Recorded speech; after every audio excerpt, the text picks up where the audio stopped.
The giant ship hung in space like a metal moon. Inside, High Commander Tejo looked down at the blue planet called Earth. His six-fingered hand tapped on the glass table as he waited. "Show me the report again," he said. Officer Jiwoo stepped forward. She touched her screen and a large image appeared in the air. It showed humans moving in a city. "Humans are the main species on Earth," Jiwoo said.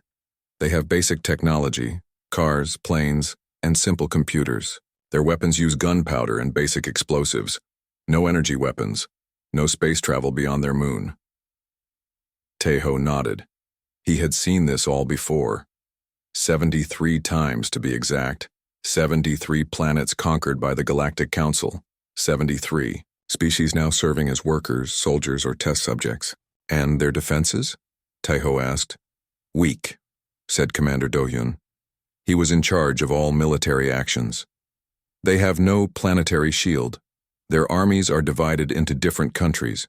They fight among themselves over land and resources." Tejo smiled. "Easy prey, just like all the others." "Prepare 20 war beasts," he ordered. Standard conquest pattern. The war beasts were the pride of the Galactic Council, huge creatures made in labs with tough skin that could stop bullets and claws that could tear through metal. They could heal quickly and learn from attacks. No species had ever defeated them. Only Do-hyun looked worried. "High Commander, our first. Scans show something unusual about these humans. They adapt quickly to new problems. Maybe we should watch longer." Tejo laughed. "They use fuel that pollutes their own air. They kill each other over invisible lines on maps. They are divided by something called nations. They are no threat to us." "Yes, High Commander," Do-hyun said, but he still looked unsure. 3 days later, huge council ships appeared in Earth's skies. They hovered over major cities, casting shadows over millions of scared humans. The world's leaders tried to contact the ships. Only one message came back. "Send one person to speak for Earth. You have 6 hours." After much fighting, the world's nations picked Minji, a diplomat known for her calm mind and quick thinking. A small ship took her up to the Council's main vessel. Minji was brought to a large room. Aliens of different shapes and colors sat around a U-shaped table. At the center sat Tejo. He looked almost human except for his 6 fingers, purple skin, and eyes that glowed yellow. "Welcome, Earth human," said Tejo. "I am High Commander Tejo of the Galactic Council. We control 300 star systems and 73 species. Soon humans will be number 74. Minji kept her voice steady. "We come in peace and hope to learn from your advanced civilization. Earth would be honored to join a galactic community as equals." Tejo laughed, and other council members joined in. "Equals? You have not even left your own star system. You are not equals.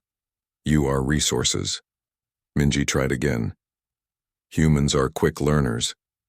We could be useful allies instead of—" "Enough," Tejo cut her off.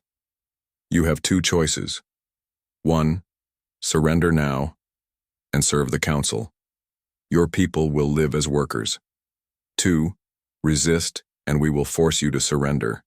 Many will die, but those who live will still serve us." Minji stood tall. "With respect, High Commander, we choose a 3rd option. We ask you to leave our system in peace. We have done nothing to harm you." The room went quiet. No conquered species had ever spoken like this. Tejo's yellow eyes narrowed. "There is no 3rd option. You have 12 Earth hours to announce your surrender. After that, we will show you the power of the Council." Back on Earth, Minji reported to the emergency meeting of world leaders. "They plan to conquer us no matter what," she said. "They see us as primitive." "What kind of weapons do they have?" asked General Junho. They mentioned something called war beasts but wouldn't explain. They seemed very confident. Around the world, people watched the alien ships with fear. Some prayed, some fled cities, some prepared to fight. On the council ship, Tejo gave the final order. "Release the war beasts." 20 pods shot from the ships toward Earth. Each one held a war beast, a monster created to destroy resistance and create fear. As the pods fell, Do-hyun approached Tejo. "High Commander, I studied more human history. They have a strange quality. When faced with great danger, they often become stronger. All species fight when cornered, Taiho said. It changes nothing. This is different, Do-hyun insisted. They adapt faster than any species we've seen. When they face new weapons, they quickly find weaknesses. Taiho waved his hand dismissively. Even if they destroy one beast, we have thousands more. They cannot win. The first pod crashed into the Han River in Seoul. The water boiled and steamed. People gathered on bridges and banks to watch. From the water rose a nightmare. It stood 30 feet tall, with black armor covering its body. It had 4 arms, each, ending in claws that looked like swords. Its head had no eyes, just sensors that glowed red. It roared, making windows shake across the city. Similar scenes played out in 19 other cities around the world: New York, London, Beijing, Cairo, Rio de Janeiro, and others. The war beasts attacked everything they saw. Buildings fell. Cars were crushed. People ran screaming. Military forces tried to fight back. Tanks fired at the monsters. Jets dropped bombs. Nothing worked. Bullets bounced off their armor. When explosives damaged them, the beasts simply healed. Worse, they seemed to learn. After being hit by tank shells, one beast grew thicker armor on its chest. After missiles struck another, it developed spikes that could shoot down aircraft. From his ship, Taiho watched with satisfaction. See Commander Do-hyun? Like all the others. They will surrender by morning. In Seoul, Hyun-ki ran through the chaotic streets. He was just a college student, but his father was in the military. He needed to find him. The beast was destroying the business district. Buildings were falling like toys. The military had created a command center in an underground mall. Hyun-ki found his father, Colonel Ki-woo, looking at screens showing the beast's path of destruction. Nothing stops it, Ki-woo said when he saw his son. It just keeps healing and getting stronger. An older woman stepped forward. Hyun-ki recognized her, Dr. Soo-bin, a famous scientist who had once worked on military projects.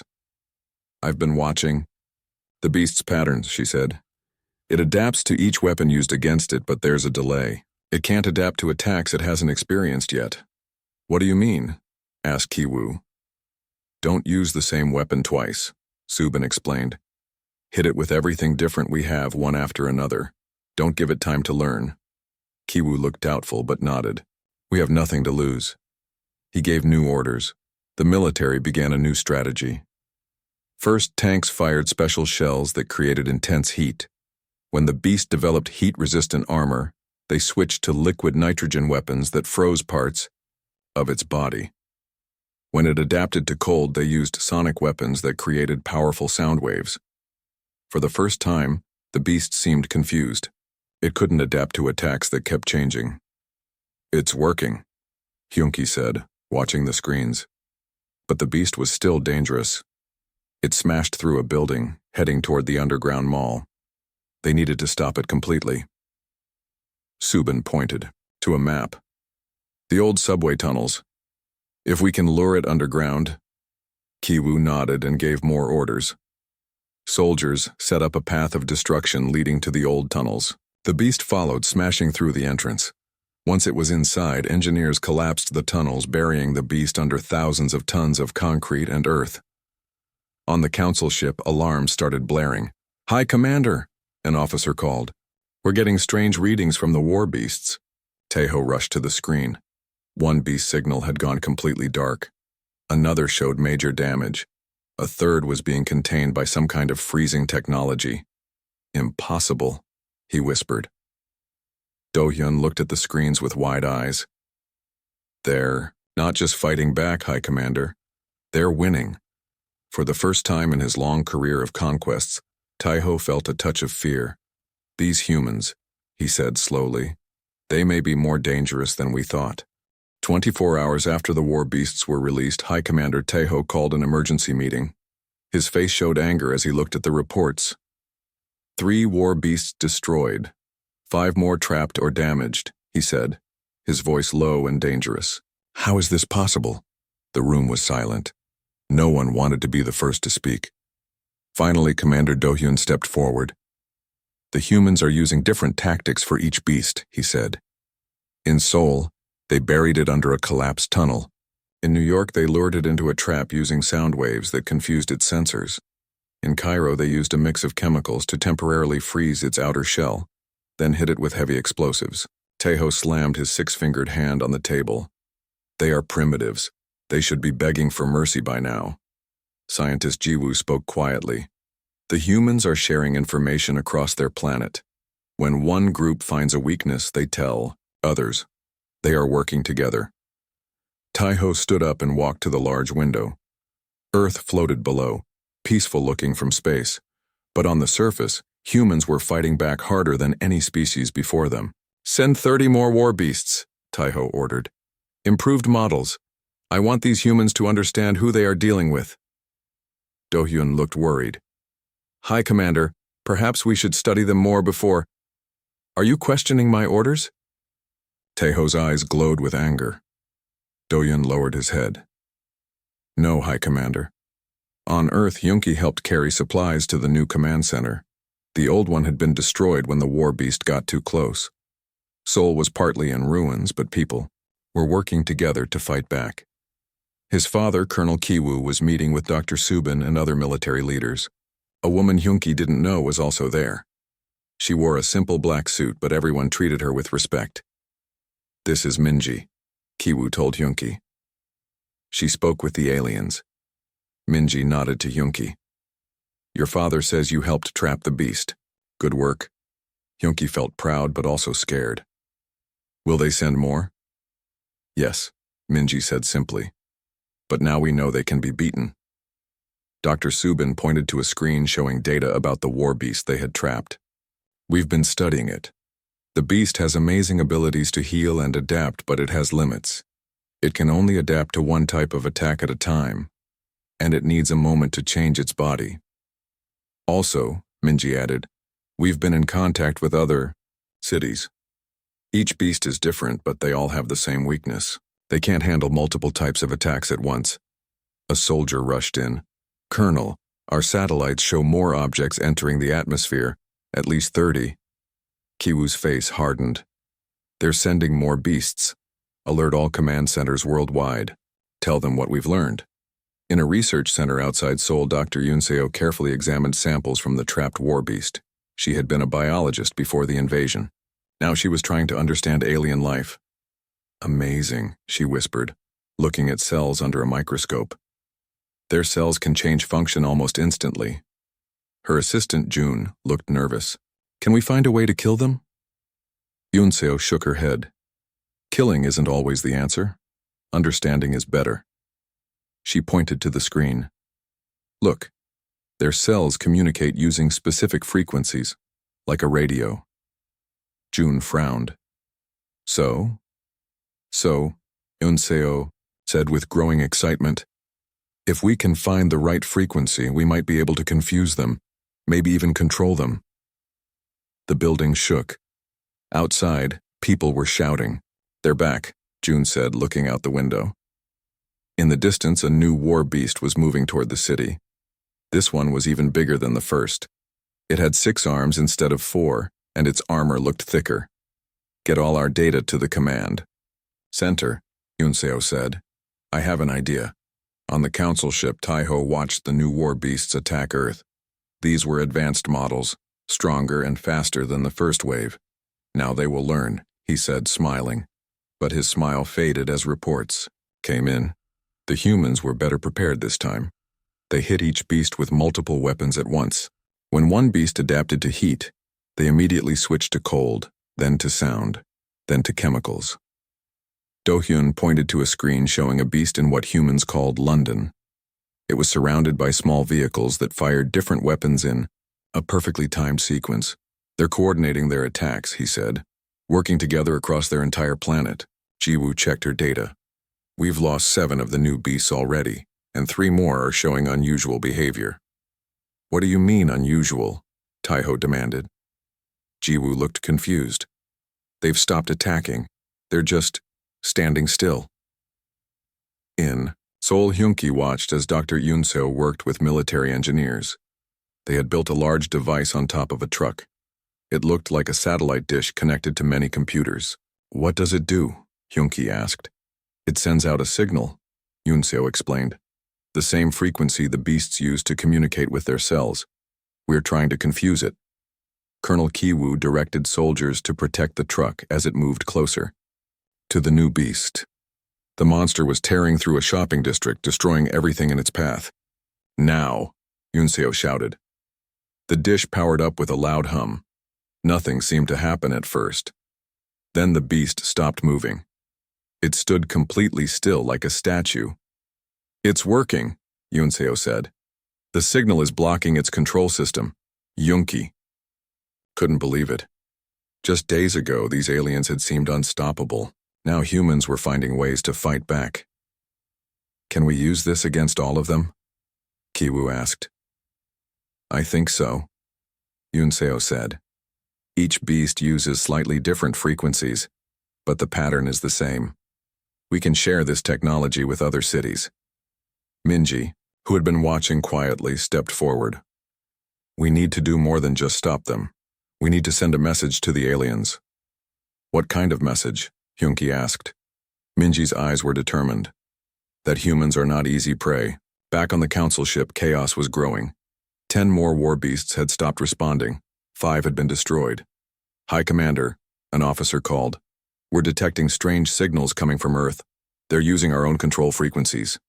Taiho couldn't believe what he was hearing. How could they learn our technology so quickly? "Message coming in from Earth," another officer said. Taiho nodded, and a screen lit up. Minji's face appeared. "High Commander Taiho," she said calmly. "Your war beasts are impressive creatures. We've learned much from studying them." "Impossible," Taiho whispered. "We've discovered how their cellular structure works," Minji continued. "How they communicate, how they adapt, and most importantly, how to stop them." Dohyun stepped beside Taiho. "They've done in days what most species couldn't do in years." Minji leaned forward. "We again ask you to leave our planet in peace. We don't want war with anyone. But if you continue to attack, you should know that we are quick learners." The screen went dark. Taiho stood in shocked silence. Then he turned to Dohyun. "Prepare the elite war beasts," he ordered. "The ones with the enhanced intelligence." "This ends now." Dohyun hesitated. "High Commander, the humans have already adapted to our standard models. If we send the elite beasts and they capture them too, are you afraid of these primitives?" Taiho's voice was dangerous. "I am concerned about giving them access to our most advanced technology," Dohyun replied carefully. Taiho didn't listen. "Send the elite war beasts, every single one we have. We will crush these humans once and for all." As Dohyun left to carry out the orders, Jiwoo approached Taiho. "High Commander," she said quietly, "I believe we may have made a serious mistake." 1 week after the second wave of war beasts, Earth was a different place. Cities had damage everywhere, but humans were not beaten. Instead, they were working together in a way they never had before. Countries that once fought each other now shared knowledge and weapons. Scientists from all over the world studied the war beasts. Military leaders made plans together. It was the first time in history that all humans stood as one. In Seoul, a new research center had been built underground. Dr. Yunseo led a team studying 3 captured war beasts. They kept the beasts in special rooms with walls that blocked their signals. Hyunki helped at the center, bringing equipment and messages. One day he brought food to Yunseo, who had been working for 2 days without sleep. "You need to rest," Hyunki said. Yunseo shook her head. "No time. Look at this." She showed him a screen with strange moving shapes. "This is the war beast's brain. It's not like ours. It's more like a computer that can grow and change." "Can you control it?" Hyunki asked. "Not yet. But we found something else." Yunseo pointed to another screen. "The beasts have trackers in them. They send information back to the alien ships, but we can use these trackers to send our own messages." Hyunki didn't understand all the science, but he knew this was important. "I'll tell my father." In the main command center, Colonel Kiwoo met with General Junho, who led Earth's United Defense Forces. Minji was there too, along with leaders from many countries. The elite war beasts will arrive soon, Junho said. Our satellites show 50 pods heading to Earth. These will be stronger than anything we've faced. Kiwoo looked worried. Do we have enough weapons? Not enough to stop 50 advanced war beasts, Junho admitted. But Dr. Yunseo might have given us another option. Minji stepped forward. She found the communication system in the beasts. We might be able to send false information back to the aliens. Or better yet, said a new voice, take control of their beasts. Everyone turned. Dr. Subin entered with a small device in her hand. This sends signals on the same frequency as the alien control system. We tested it on a captured beast. It worked for 5 minutes before the beast's system adapted. 5 minutes might be enough, Junho said, if we can confuse them just long enough to put our plan in action. What plan? Yunki asked. Junho pointed to a map. The aliens think we're primitive. They don't expect us to attack them. They only expect us to defend. So that's what we'll do. Attack. On the council ship, Taiho watched as the elite war beasts were prepared for launch. These were the best weapons the council had. Bigger, smarter, and more deadly than regular war beasts. They had never failed in any conquest. High Commander, Do-hyun said. I must again express my concern. If the humans capture these elite models, they won't. Taiho snapped. These beasts have self-destruct systems. If the humans try to study them, they will explode. Jiwoo approached with a report. The humans have unified their forces. They no longer fight as separate nations. This is unusual behavior for a species at their development level. Taiho wasn't impressed. It doesn't matter if they stand together, they will fall together. A young officer ran in. High Commander, our systems are detecting strange signals from the captured war beasts on Earth. What kind of signals? Taiho demanded. We're not sure, the officer said. But they're not normal. It's like the beasts are trying to send us a message, but it's not in any code we recognize. Do-hyun looked alarmed. The humans must be interfering with our control systems. Impossible, Taiho said. Launch the elite war beast now, this ends today. On Earth, the pods carrying the elite war beasts crashed in major cities. These new monsters were even more terrifying than the earlier ones. They stood 40 feet tall, with armor that seemed to shift and change color. They had 6 arms, each, with different weapons, claws, blades, and things that shot energy beams. In Seoul, one elite beast landed near the Han River. It immediately began destroying everything around it. Normal weapons did almost no damage. When military forces tried the tactics that worked before, the beast seemed to know what was coming. It's learning faster than the others, Kiwoo said in the command center. Hyunki watched the screens with horror. The beast was heading toward the underground research center. It knows where the other beasts are being kept, Minji realized. These elite models are smarter. Just then, Yunseo rushed in. We did it. We cracked their control code. She held up a device similar to Subin's but larger. This can override their signals for about 10 minutes before their systems adapt. But we need to get close, within 100 meters. Kiwoo looked grim. That's too dangerous. No one could get that close and survive. I'll do it, Hyunki said. Everyone turned to look at him. I'm fast, and I know the underground tunnels. I can get close without it seeing me. His father started to object, but Junho interrupted. We need volunteers all over the world to do this. The plan won't work otherwise. After a moment, Kiwoo nodded. Be careful, son. Hyunki moved through the old subway tunnels carrying Yunseo's device. Above him, he could hear the war beast destroying buildings. The ground shook with each step it took. Following directions from the command center in his earpiece, Hyunki found a maintenance ladder that would bring him up just behind the beast's current position. It's directly above you now, Yunseo's voice said in his ear. Wait until it moves forward, then climb up and activate the device. Hyunki waited, heart pounding. The noise above was deafening. Then suddenly it got quieter as the beast moved away. Now, Gunseo said. Hyunki climbed the ladder and pushed open the hatch. He was in a destroyed street. The elite war beast was about 80 meters away, its back to him. It was enormous, like a walking building. Hyunki ran forward, staying behind cars and fallen walls. When he was close enough, he activated the device. It made a high-pitched sound that hurt his ears. The beast froze. Its arms stopped moving. The colors on its armor became dull. "It's working," Hyunki whispered into his communicator. "Good," Yunseo replied. "Stay there. Keep the signal strong.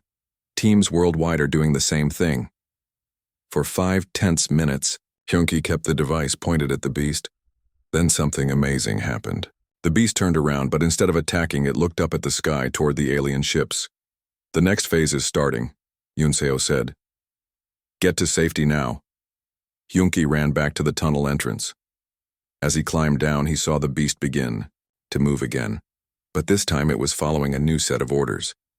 On the council ship, alarms blared everywhere. "What's happening?" Taeho shouted. "The elite war beasts, they're not responding to our commands," an officer reported, voice shaking. "They're sending back strange data, and 3 of them are—" "Are what?" Taeho demanded. "They're launching themselves upward. Toward us." Do-hyun stared at the screen in disbelief. "The humans have taken control of our weapons. They're using our own war beasts to attack us." For the first time in his life, Taeho felt true fear. The humans hadn't just defended themselves. They had turned the Council's greatest weapons against them. "Impossible," he whispered. But on the screens, he could see it happening.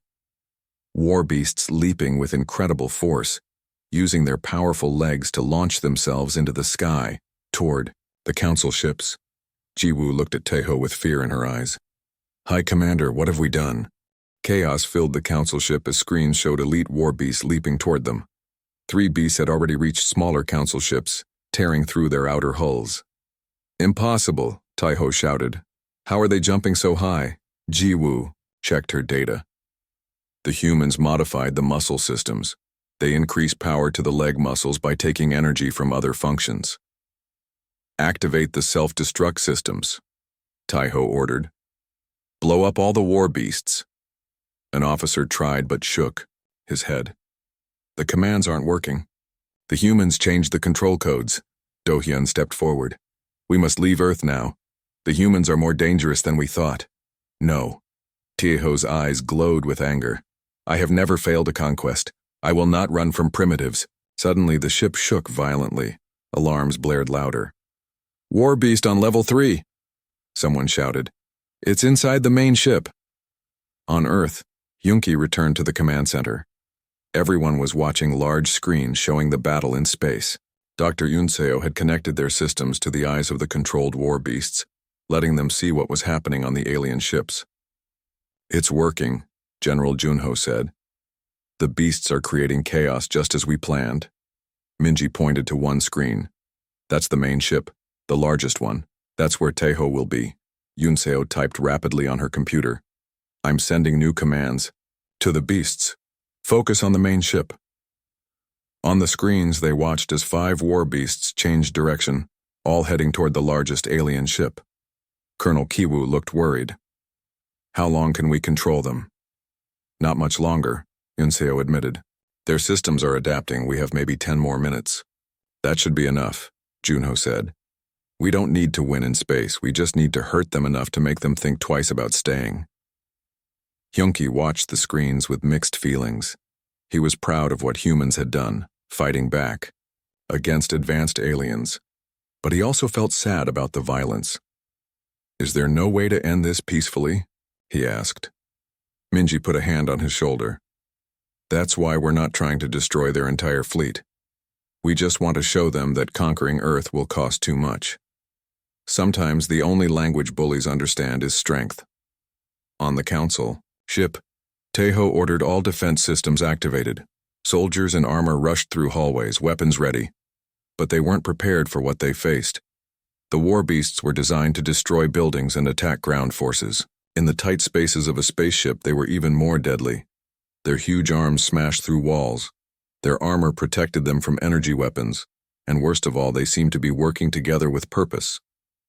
"They're heading for the control center," an officer reported, "and the engine room." Do-hyun made a quick decision. Seal all doors to vital areas.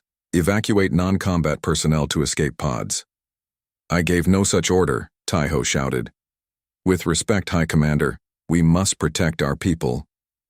Do-hyun's voice was firm. "The humans have turned our weapons against us. This conquest has failed." Before Tae-ho could respond, a massive crash shook the room. A warbeast had broken through the door to the control center. Its red sensors scanned the room.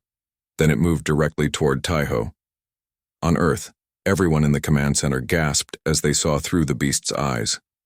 "That must be Tae-ho," Junho said, pointing to the purple-skinned alien with yellow eyes. They watched as the beast approached him. Council soldiers fired weapons at it, but the beast barely slowed down. "What do we do?" Yoonki asked.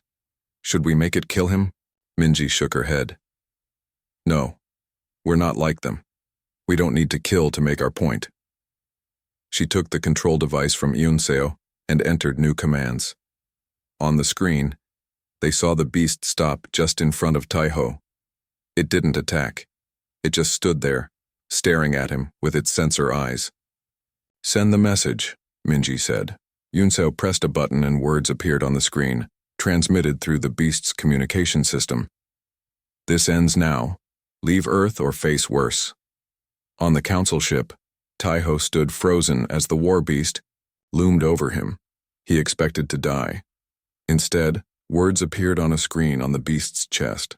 A message from the humans. For the first time in his long life of conquest, Tae-ho felt defeat. These humans had taken his best weapons and used them against him.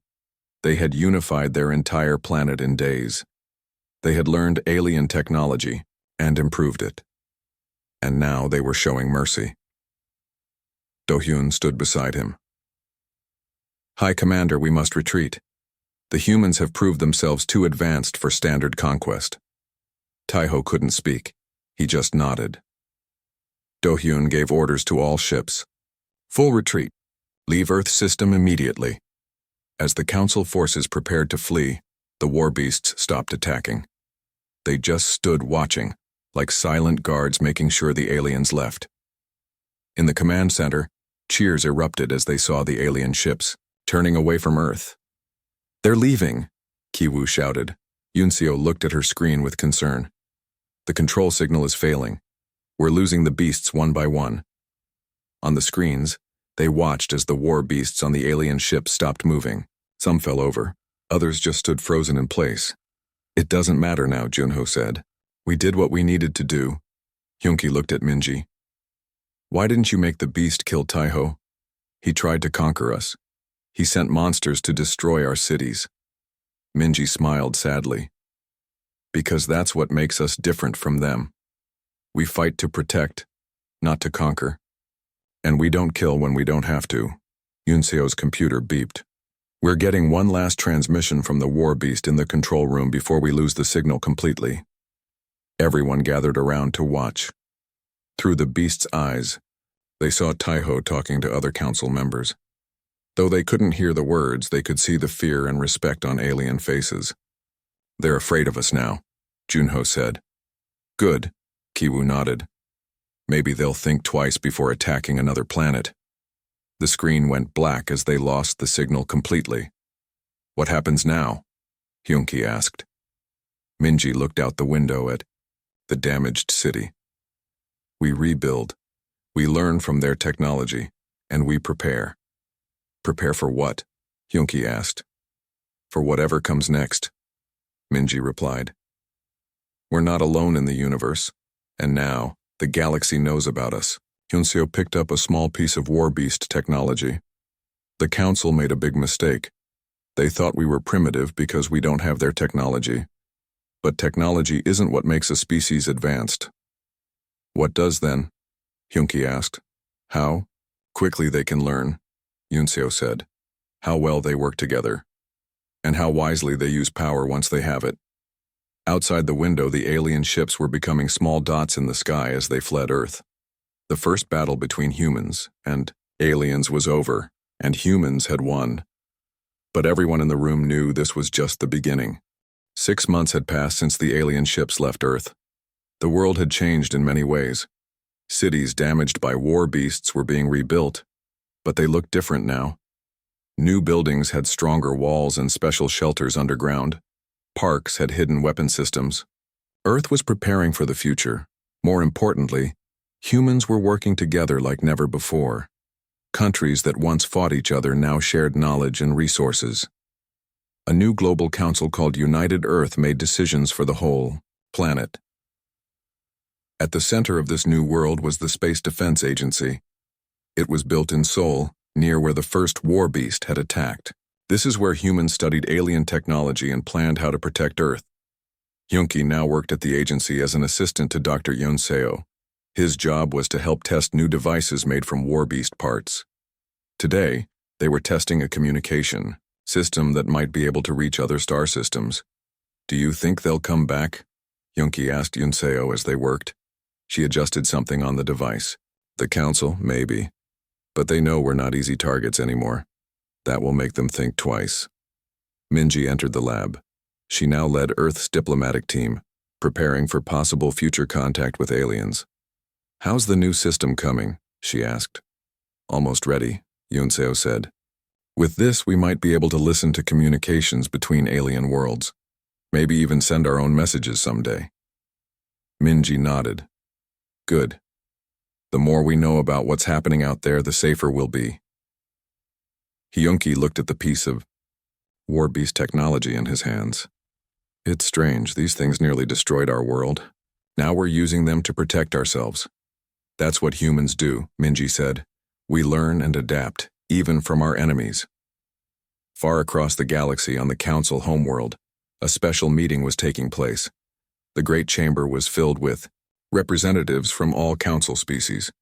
They rarely met like this, only for the most serious matters. Taiho stood before them, his usual confidence gone. For the first time in his career, he had to explain a failure. "The humans were unusual," he said.